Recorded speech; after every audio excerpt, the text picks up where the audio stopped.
If you've ever felt like you don't belong anywhere, caught between who you are and who the world wants you to be, then this story will find you where you are. Deep within the untamed wilderness of Africa, where sunlight dripped like honey through the emerald canopy and rivers sang ancient songs, a young boy swung from vine to vine, laughing with the wild wind. His name was Tarzan, a child not born of the jungle, but claimed by it. When he was a baby, his parents, explorers from faraway lands, perished in a shipwreck, leaving him orphaned in the heart of the wilderness. An ape named Kala, gentle and wise, found the crying child and carried him to her tribe. From that day on, Tarzan was raised not by humans, but by apes who loved him as their own. He grew strong, fearless, and fast.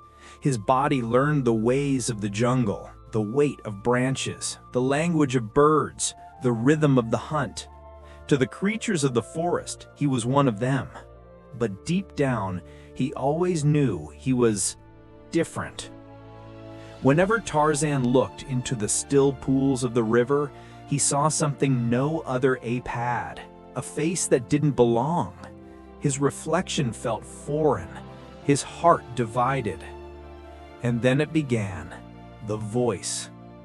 "You're not one of them," it whispered when he made mistakes. "You're too weak to be a real ape. You'll never be human either." The words grew roots in his heart, curling around his confidence until it withered. One evening, as the jungle rested under the glow of the setting sun, Kala found him sitting alone on a cliff. "Why do you hide, my son?" she asked softly. Tarzan looked down, his voice barely a breath. "Because I'm neither man nor beast. I don't belong anywhere." Kala placed her large hand on his shoulder. "You are both, Tarzan. The jungle doesn't care what you are, only who you choose to be." Her words were kind, but the whispers of doubt were louder. Tarzan wanted to believe her, but his own mind had become a cage. One humid afternoon, as the forest echoed with the calls of unseen creatures, Tarzan heard something strange, a human voice, weak, frightened, calling for help. He followed the sound through tangled vines until he found her, Jane, a young explorer trapped beneath a fallen tree branch. Her golden hair shimmered like sunlight through leaves. She looked terrified when she saw him, a man clothed in nature, muscles scarred and eyes wild. Tarzan hesitated. The voice inside him hissed, "She will fear you. You're nothing but a savage." But another voice, faint and fragile, whispered, "Help her." He pushed away the doubt and lifted the branch with his bare hands. Jane gasped in astonishment as he freed her. "You saved me," she whispered. Tarzan didn't reply. He turned and disappeared into the forest, heart pounding, shame and confusion battling inside him. That night, as he sat in the treetops watching the stars, the cruel voice returned. "She looked at you with fear. You don't belong with her kind. You'll always be an outsider." But fate had other plans. The next morning, Jane came searching for him. She wasn't afraid this time. With patience and curiosity, she taught him words, names, and meanings. She showed him how humans communicated, how they shared stories and laughter. And slowly, Tarzan began to discover something he'd never known: the beauty of both worlds, the wildness of the jungle and the gentleness of human connection. But even as he learned, the darkness within him stirred.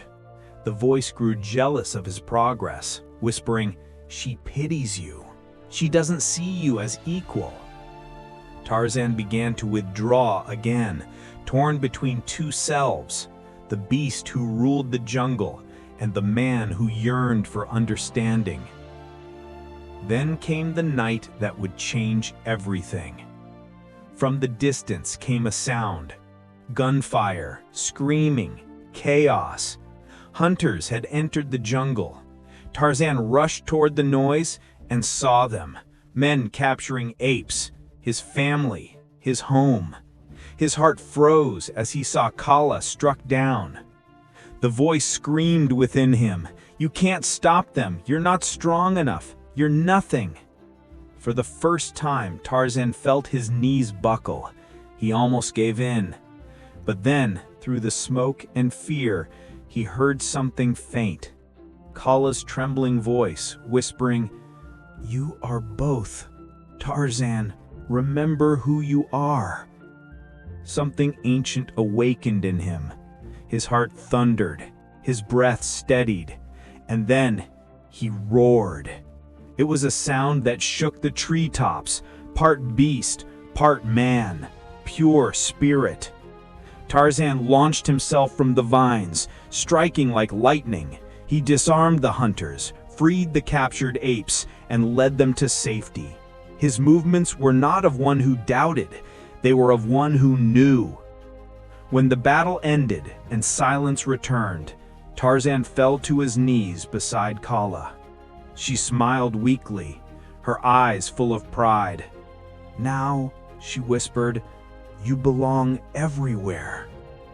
Tears mingled with rain as Tarzan held her hand, understanding at last what she meant. When dawn returned, the jungle was quiet again. Jane found Tarzan by the river, his reflection calm, his eyes clear. "You always thought you were alone, but maybe you were just listening to the wrong voice." Tarzan smiled faintly. "The jungle speaks," he said, "but I finally learned to listen to the voice that believes in me." And from that day forward, Tarzan walked between two worlds, not as a lost child, but as a bridge between them. The apes called him brother, the humans called him friend, but above all, he called himself enough. So my friends, lesson is simple. The loudest battles are fought in silence, between doubt and belief. Win the war inside, and the world will follow. If Tarzan's tale inspired you, subscribe for more timeless stories that awaken courage, hope, and self-belief.